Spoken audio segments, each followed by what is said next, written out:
Hi guys, I'm Kevin Secours, and in this video we're going to be looking at 5 simple tips for improving the application of your head and arm choke on the ground. Head and arm choke is a really great choke. There's lots of different variations, the Bravo or the Darce, the Anaconda, and all sorts of variations from north-south, from lateral positions, from mirrored positions. We're going to look at a few of them, but we're going to try to give you 5 universal tips that will make those chokes better. Alright guys, number 1 tip is you want to be able to get that choke from anywhere. So there are 2 basic variations. I'm either going to cinch or figure 4 my hands on one side or the other. Meaning it's either going to be on the armpit side or the neck side. Both of them are very similar in application but slightly different. So you want to have a good understanding of how to do each of them in order to have the capacity to flow from one to the other. Number 2 tip for getting the head and arm choke on the ground is you got to be able to get to your go-to, meaning you need to know how to apply that on somebody who's authentically resistant, and they will be. So a lot of styles will teach kind of going into a turtle or a frog, sitting back, elongating that subject's arm so they're reaching forward, and then slowly isolating it. Many will teach you putting the head and arm on when you're still in that north-south position. That's fine if it works for you. It's not my preference. It leaves the groin open to all sorts of snatchy hands and all sorts of things.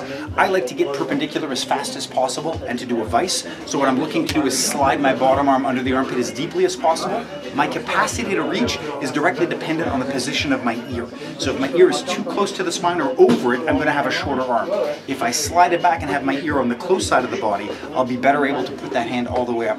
My second hand is going to go onto the back of the neck. And the mnemonic I use to remember it is chop with the hand and clap their final efforts of consciousness, right? You're going to chop into the back of the neck, and it can be done pretty heavily in a real situation. And then my hands are either going to go together in a gable grip, preacher grip, or some kind of thumb scissor. And from that position, what I want to do is squeeze my elbows together so that I'm bringing their neck and their head into their own armpit. I'll crank it up a little bit, and then I'll drive them through the baseline from one hand to the other, driving them through their shoulders to bump them over like a sleeping cow. When you get them on the side, that's the time to go and cinch up that choke. Not a big fan of trying to apply the head and arm choke while they're still in a position of dominance. I like to get them into a position of weakness first, and then slowly apply that choke. A lot of stuff we can do there if the arms are really vulnerable like this. Because if I no, keep going, all right, you're falling on your face. If I turn, I'm really able here to destroy this arm, right? So it's not a great way to put it out. If I do rolls at the same time, it's not so good. If it's an all-out fight, and we can go for balls and eyes, and you're going like that, I can get your eyes and I can protect my groin very well. So it's also not great on that level. So I like to stay in tight, but you will see a lot of people teaching sort of quarter Nelsons and plunging to get down to that position first. It's okay, I think, si aussi un attachement sur ton jambe et tu veux briser le prise, peut-être, mais comme un référence du bord, c'est pas mon préférence. Right? So I don't like it as a preference move, but a lot of guys will use it as a primary, get the head braced on the ground, chin and head, and then move. So you can use it as a transition. I do not like doing the head and arm choke from here and then trying to take them down. Je trouve c'est trop dur et trop résistant. So I prefer to improve my position before I go into it. So my preference, as most of you know, is to go perpendicular. I want to get to this position, and there I'm normally going to go to a head vice. So what's going to happen is my hands will either be in a ball and socket or a gable or a preacher grip. They're going to be in some variation here.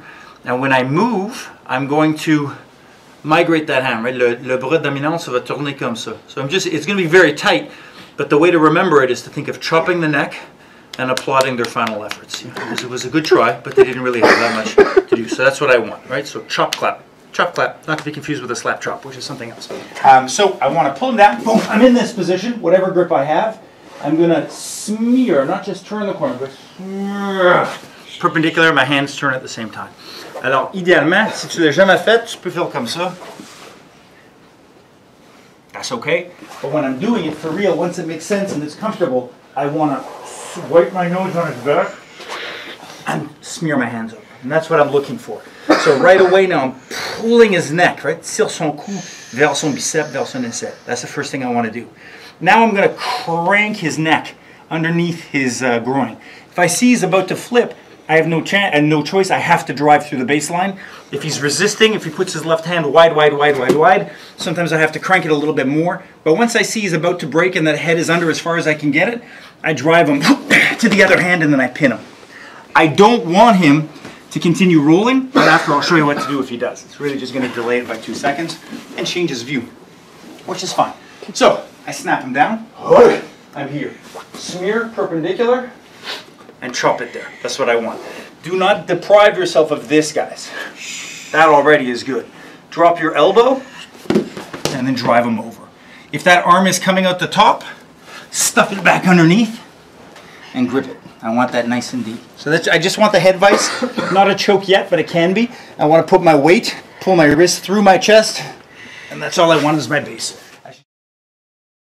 Alright guys, number 3 trick for making your head and arm chokes on the ground better is you need to have an amplifier. So some of the amplifiers I can use can include ground running in towards them and then bridging up so that I cradle my torso against the back of their neck and crimp them in.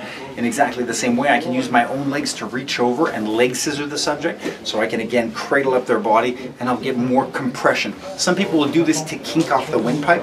I don't do that. I'm not trying to get my forearm in the trachea. I want to really just have more pressure on that top lever side that I'm controlling with my arm, and I want to have more gravity as I lift my body off the ground and literally support myself on top of them. Some people will put a hand on the ribs and try to lift themselves off the ground so they push the ribs into the lungs. That's a safer respiratory inhibition, but generally I'm looking for that compression.